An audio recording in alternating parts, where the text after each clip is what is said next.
중국과 국경 문제로 첨예한 갈등을 겪고 있는 인도가 중국에 대한 보복 조치에 나서면서 이목을 집중시키고 있습니다. 결국 중국산 제품에 대한 불매 운동에 본격적으로 착수했는데요. 틱톡, 위챗 등의 59개 중국산 스마트폰 어플리케이션 사용을 금지했습니다. 인도 전자정보기술부의 성명에 따르면 중국산 어플리케이션들이 인도의 안보, 공공질서 등을 침해했다고 밝히면서 금지 조치를 결정했습니다. 안드로이드, iOS 플랫폼 모두에서 승인되지 않은 방식으로 사용자의 정보를 임의로 서버 밖으로 무단 전송했다는 불만 사항들이 속출했다고 설명했습니다. 표면적으로 인도 정부가 제시한 규제의 명분은 인도의 안보, 질서, 즉 프라이버시 보호와 연관된 것들이지만 그 내면을 들여다보면 중국과의 국경 분쟁에 따른 갈등 악화로 해석하는 것이 타당하겠습니다. 인도의 이번 조치로 인해서 중국의 많은 IT, 디지털 업계는 큰 타격이 불가피할 것으로 보이는데요.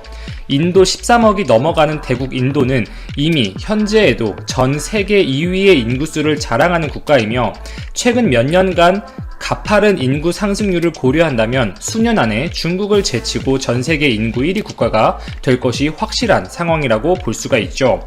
반도체, 5G, 자동차, 이 전기차 등을 생산하는 많은 제조업 기업들, 제조업이 주류인 국가들에서 인도 시장의 중요성은 더 이상 강조하기에도 지나치며 미국 역시 인도를 중국의 뒤를 잇는 세계의 공장으로 일찌감치 점찍어두고 G7 회담에 인도를 공식적으로 초청하는 등 인도를 미국의 편으로 끌어들이기 위해서 노력 중인 상황입니다.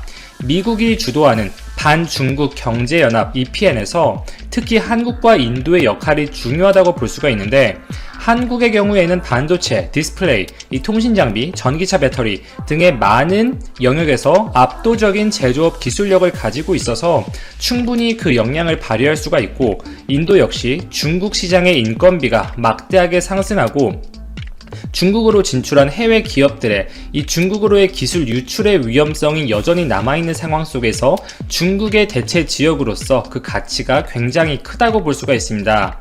중국의 타격은 이미 상당한데요. 이미 인도 내에서 틱톡 사용자는 1억 2천만 명을 돌파한 것으로 추정이 되고 있고 최근 인도는 이 국경 분쟁 사태 이후로 자국 통신사들의 5G 네트워크 구축 사업에서 화웨이, ZTE 등의 중국 기업들을 배제하겠다고 발표를 했습니다. 로이터 통신의 보도에 따르면 최근 인도 국영통신사인 BSNL과 MTN 등이 이 5G 통신 장비 입찰에서 화웨이와 ZTE를 이미 선정한 바 있었지만 인도 정부가 이 결정을 돌연 취소하고 국산 장비를 이용하라는 지침을 새로 내렸다고 보도한 바 있습니다. 이 5G 전세계 패권을 노리는 중국의 입장에서 그 선봉장은 틀림없이 화웨이이고 이 화웨이가 전세계 시장을 먹기 위해서는 반드시 인도, 유럽 시장을 차지해야 하는데 이 과정에서 명백히 제동이 걸렸다고 볼 수가 있습니다. 또한 이번 사태로 엄청난 타격을 입은 기업은 바로 중국 샤오미죠. 인도 스마트폰 시장 점유율 1위를 기록하고 있는데 최근에 인도 내에서 반중 감정이 거세지자 인도 매장 간판을 메이드 인 인디아라는 글씨가 새겨진 주황색 천으로 덮었다고 합니다. 이 자사 제품이 중국산이 아니라 인도산이라고 주장하고 나선 것이죠. 또한 매장 내 직원들에게도 샤오미 회사 로고가 새겨진 티셔츠를 입지 못하도록 했는데요.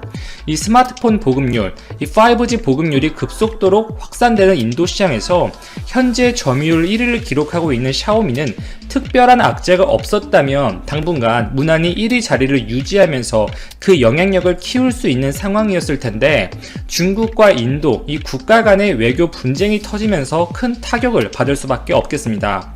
현재 인도 스마트폰 시장에서 1위는 샤오미, 2위는 비보, 중국 기업들이 차지하고 있죠. 이 두 기업들의 점유율을 합치면 47% 정도이고 다른 중국 제조기업들의 점유율을 합치면 70%에 육박합니다. 즉 중국 스마트폰 기업들의 이 타격은 상당할 것으로 예측이 되며 현재 시장 점유율 3위를 기록하고 있는 삼성전자, 이 인도 내 스마트폰 시장에서 유일하게 탑5 안에 이름을 올리고 있습니다. 이 삼성전자가 반사 이익을 볼 것으로 기대가 되고 있죠. 이 삼성 스마트폰은 현재 이 냉정하게 말씀을 드리면 이 프리미엄 폰 시장에서는 분명 애플 아이폰에 고전하는 것이 사실이고, 이 중저가용 폰 시장에서도 샤오미, 비보, 오포, 더 나아가서 리얼미, 원플러스 등의 많은 중국 기업들이 이 가격 덤핑 경쟁에 나서면서 여러모로 쉽지 않은 상황이었습니다. 이번 인도와 중국의 외교적 갈등이 단기적으로 끝날 사안은 아닌 것으로 보이기에 이 사태가 장기화될수록 삼성이 반사 이익을 얻을 확률은 분명히 높아지겠습니다.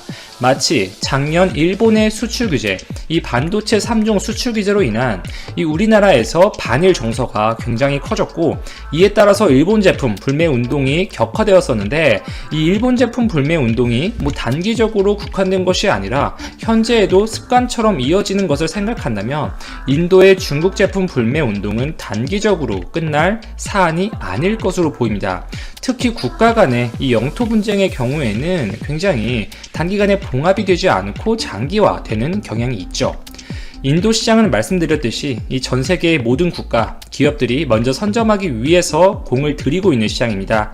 이미 중국의 기술 기업, 알리바바, 텐센트 등은 인도 스타트업 시장에 수십억 달러를 투자했었고, 위에서 설명드렸던 중국의 화웨이, ZTE 등의 통신기업이나 샤오미, 오포 등의 스마트폰 제조 기업들도 마찬가지죠. 우리나라 역시 이 삼성전자 이재용 부회장이 직접 인도 현지 시장을 방문할 만큼 공을 들이고 있고, 이 정부 차원에서도 인도와 연대하기 위해서 힘을 쓰고 있습니다. 인도 선점이 이후 글로벌 영향력의 강화라는 것은 많은 국가들이 공감하는 사안인 만큼 이번 사태를 발판 삼아서 우리나라 기업들이 많은 수혜를 받았으면 하는 바람이 있습니다. 자, 다음 소식으로 넘어가겠습니다. 미국이 화웨이에 이어서 중국의 국영 보안 검색 장비 업체인 뉴텍을 시장에서 배제시키기 위한 조치에 들어갔는데요. 이 월스트리트 저널이 미 국무부 내부 문건 등을 이용해서 28일 보도한 내용이며, 이미 백악관 국가안보회의 NSC 등의 주도하에 그리스, 헝가리, 이탈리아, 독일 등의 유럽 국가들을 상대로 뉴텍을 배제하라는 경고를 내린 것으로 보입니다. 그 근거는 중국 뉴텍의 장비가 미국을 포함한 동맹 국가들의 국가안보에 치명적인 위협이 될 수 있다는 것이고, 이는 화웨이에 대한 미국의 압박과 동일한 논리라고 해석할 수가 있겠죠. 이 뉴텍은 공항, 항만, 국경 등에서 사용하는 화물, 그리고 승객 검색 장비를 제조하는 업체인데, 이 과정에서 수집된 개인의 지문, 그리고 여권 등의 민감한 개인정보가 이 데이터베이스화 되어서 중국 당국으로 넘어가는 것에 대해서 우려를 하고 있습니다.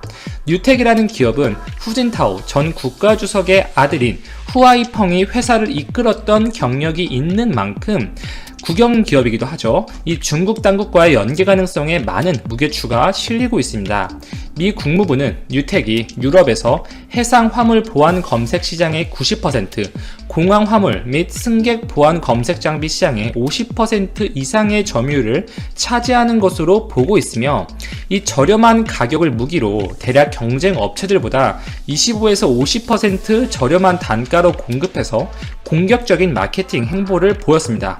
이러한 가격 경쟁력에 힘입어서 미국의 OIS 시스템이나 영국의 스마트 디텍션 등의 경쟁사들을 제치고 유럽에서 상당한 시장 점유율을 확보한 것으로 보이죠. 유럽의 많은 국가들은 아직도 뉴텍 장비를 도입하고 쓰고 있지만, 이 최근 들어서 뉴텍을 통한 보안 이슈에도 이 많은 유럽 국가들이 관심을 가지기 시작했습니다. EU의 행정부 격인 유럽위원회 독일 측 위원은 이 중국 업체 뉴텍의 지나치게 저렴한 공급 가격은 그 동기가 단순히 상업적인 것이 아니라 유럽의 인프라를 통제하기 위한 중국의 전략으로 보인다면서 뉴텍 장비를 배제할 것으로 촉구하고 있습니다. 이 화웨이뿐만 아니라 전선을 넓혀서 이 보안 업체들에 마저 압박을 가하고 있는 것이 미국의 현재 상황이고, 중국과 인도의 국경 갈등은 해소될 기미가 보이지 않고 인도 내에서 반중 정서는 거세지고 있습니다. 두 나라가 앞다퉈서 군비 확장 경쟁을 벌이고 있다는 보도들도 흘러나오고 있는데요. 이 미국과 중국의 갈등, 당연히 단기적으로 봉합될 성격이 아니고 결국 세계 패권과 직결된 갈등이고 그렇기 때문에 신냉전이라고 불리는 이유죠. 이 두 국가들이 모두 본인들의 편으로 끌어들이고 싶은 국가 바로 인도입니다. 과연 인도와 중국의 갈등이 어떤 식으로 전개될지 관심을 갖고 지켜볼 필요가 있겠고, 인도가 이 미국과 중국 사이에서 어떠한 선택, 어떠한 스탠스를 취할지 굉장히 좀 유념하면서 지켜볼 필요가 있겠습니다. 이상 즐거운 라디오 여기까지 정리하고 마치겠습니다. 방송 내용이 도움이 되셨다면 좋아요, 구독 한 번씩만 부탁드립니다. 세계적 투자가 짐 로저스 홀딩스 회장은 아베 신조 일본 총리의 코로나19 대책이 대실패했다고 호평했다. 로저스 회장은 일본 주간 아사히 12일자 최신호 기고에서 일본 정부의 코로나19 대책을 아시아 최악이라고 규정하며 이같이 밝혔다. 로저스는 50년 전까지만 해도 아시아는 미주, 유럽의 보잘것없는 존재였지만 세상이 바뀌었다면서 최근 30년간 아시아는 서양 여러 나라보다 경제적으로 성공했고 코로나19에 관해서도 서양보다 빨리 경제활동을 재개하기 시작했다고 전했다. 코로나19 확산을 막은 아시아 국가들이 세계로부터 칭찬받고 있다는 게 그의 견해다. 이어 내가 가진 정보로는 일본이 매우 잘하고 있다고 할 수 없다며 아베 총리는 코로나19 대책으로 뭔가 유효한 수단을 쓴 것처럼 보이지 않는다. 노력을 발휘하지 못하는 사이 일본 국내 상황은 악화됐다고 고집었다. 그는 특히 일본의 신종 코로나 바이러스 진단검사가 다른 주요국에 비해 제한적으로 실시된 것에 대해 미국에서도 감염 확산 초기 PCR 검사를 받지 못한 문제가 있었지만 그건 검사 키트가 부족했기 때문이었다. 그러나 일본에선 키트 부족 얘기를 듣지 못했다며 그래도 PCR 검사를 받지 못한 사람이 많았다는 건 이해할 수 없는 일이라고 의구심을 드러냈다. 로저스는 일본의 인구당 코로나19 사망자 수도 아시아에서 최악의 부류에 속한다. 결과만 놓고 보면 일본의 대응은 한국보다 좋지 않았다며 중국과 한국, 대만은 바이러스 확산을 통제할 수 있는 것으로 보이지만 일본은 아직 그 상황에 이르지 못했다고 평가했다. 또 로저스는 일본의 코로나19 대책이 잘 되지 않은 건 아베 총리가 리더십을 발휘하지 못했기 때문이기도 하지만 일본이 안고 있는 뿌리 깊은 문제도 있는 것 같다며 일본 사회는 유연성이 부족하고 해마다 그 부족함이 더 심해지고 있다고 밝혔다. 한편 5일 0시 기준 현재 일본의 코로나19 확진자 수는 17,790명으로 집계됐다. 일본 국내 확진자 17,064명에 크루즈선 다이아몬드 프린세스호 712명, 전 세계 확진자 14명을 더한 것으로 NHK가 공개한 각 지자체 확진자 수를 취합한 수치다. 누적 사망자 수는 923명으로 집계됐다. 홋카이도에서 2명, 도쿄, 교토부, 사이타마현에서 각각 1명씩 사망하면서 총 5명의 사망자가 새로 발생했다. 일본에서 신종 코로나 바이러스 감염증 여파로 해고를 당하거나 고용이 취소되는 사례가 급증하고 있다. 교도통신에 따르면 후생노동성은 5일 코로나19와 관련해 해고 및 고용 취소된 사람이 4일 현재 25,540명에 달한다고 밝혔다. 지난 5월 21일 1만 명을 넘어선 지 2주일 만에 2배로 증가했다. 일본 정부는 고용유지책을 연달아 실시하고 있지만 고용 시장의 불안과 침체는 더욱 악화되고 있는 것으로 나타난 것이다. 한편 이번 후생노동성의 집계에는 업종별, 광역자치단체별, 비정규 노동자의 숫자 등은 공개되지 않았다. 한국은 다른 나라보다 성공적인 방역을 통해 코로나19 바이러스의 감염 확산을 예방하고 사망률을 낮추고 있다. 나는 한국에 살고 있는 이주민으로서 큰 자부심을 느끼고 자랑스럽게 생각한다. 전 세계적으로 코로나19 사태가 급속히 확산하고 있는 가운데 현재 한국은 세계 각국의 베스트 케이스로 꼽히고 있다. 지난 9일 진행된 코로나19 정부 합동 외신 브리핑에는 한국 감염병 대응 체계를 파악하기 위해 몰려든 세계 각국의 유력 언론사 출신 취재진이 참석했다. 이날 미국, 독일, 영국, 스페인, 러시아, 일본, 싱가포르, 대만 등 각국 취재진은 한국이 다른 나라에 비해 얼마나 준비가 잘 되어 있었는가, 치명률이 다른 나라보다 낮은 이유는 백신과 치료제 개발이 어느 정도 진척되어 있는가 등의 질문을 쏟아냈다. 정부 관계자는 투명성과 공개성 없이는 극복할 수 없다고 강조하며 외신 기자들의 질문에 성실히 답변했다. 이와 관련 미국의 전염병 전문의 맨 메카시 박사는 우리는 이 문제를 해결할 수 없다며 일부 나라에서는 하루에 1만 건씩을 검사하고 있다고 강조했다. 현재 미국에서는 코로나19를 위한 검사 장비조차 제대로 마련돼 있지 않아 검사와 진료를 하지 못하는 상황이라고 알려졌다. 메카시 박사는 이를 두고 나는 미국의 코로나19 모델링을 믿지 않는다며 한국 모델링을 활용하는 것이 가장 이상적이고 우리 병원에서는 현재 한국의 데이터를 참고하고 있다고 밝혔다.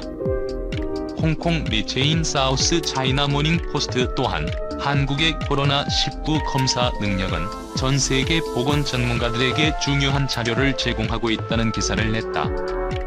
매체에 따르면 중국은 폐쇄적인 정치 체제 때문에 통계의 정확성을 의심받고 있지만 한국은 현재까지 코로나19 주요국 중 가장 정확하고 투명한 정보를 제공하고 있다. 옆 나라 일본에서도 한국과의 코로나19 검사량을 비교하며 일본 정부가 발표한 공식 통계와 감염률은 실제와 비교해 빙산의 일각일 것이라는 전문가들의 시각이 나온 바 있다. 다시 말해 중국과 일본의 통계는 신뢰하기 어려운 반면 한국은 모든 데이터를 투명하게 공개하고 세계 각국에서 롤모델로 삼을 만한 대응을 하고 있다는 평가다. 이 같은 전문가들의 분석이 나오면서 미국 정부는 실제 코로나19와 관련 한국 정부로부터 받은 자료 등을 참고해 대응책을 수립하고 있다고 알렸다. 미국 정부의 코로나19 태스크포스를 이끄는 마크 펜스 부통령에 따르면 미국은 한국의 코로나19 관련 데이터를 실시간으로 받아보며 이를 토대로 미국 대응책에 적용하고 있다. 그런가 하면 미국 ABC 뉴스는 아예 직접 우리나라 대구를 찾아 취재를 진행했다. 해당 취재에 동행한 대구 거주 미국인은 우리는 그냥 여기 정부가 하는 말에 잘 따르면 되는 것 같다며 한국 정부가 정말 잘하고 있다고 생각한다고 밝혔다. 그러면서 기본적으로 많은 사람이 정부의 권고를 잘 따르며 주의하고 있다. 여기 정부도 모니터링을 잘 해내고 있다며 한국은 인프라가 정말 잘 돼 있는 나라기 때문에 매우 신속하게 상황을 통제할 수 있으리라 본다고 설명했다. 이에 취재진은 한국은 다른 나라와 도시들에게 바이러스를 어떻게 처리해야 하는지 보여주는 본보기가 될 것이라고 평했다. 이곳에는 극심한 공포감이 없다. 폭동도 일어나지 않고 감염 환자들을 치료하는 수용시설에 대해 반대하는 폭도들도 없다. 대신에 그곳에는 절제된 차분함과 고요함만이 있다. 미국의 질병통제센터를 본떠 우리나라 질병관리본부를 만든 지 15년여 만에 미국은 물론 전 세계가 한국을 따라오는 상황이 됐다.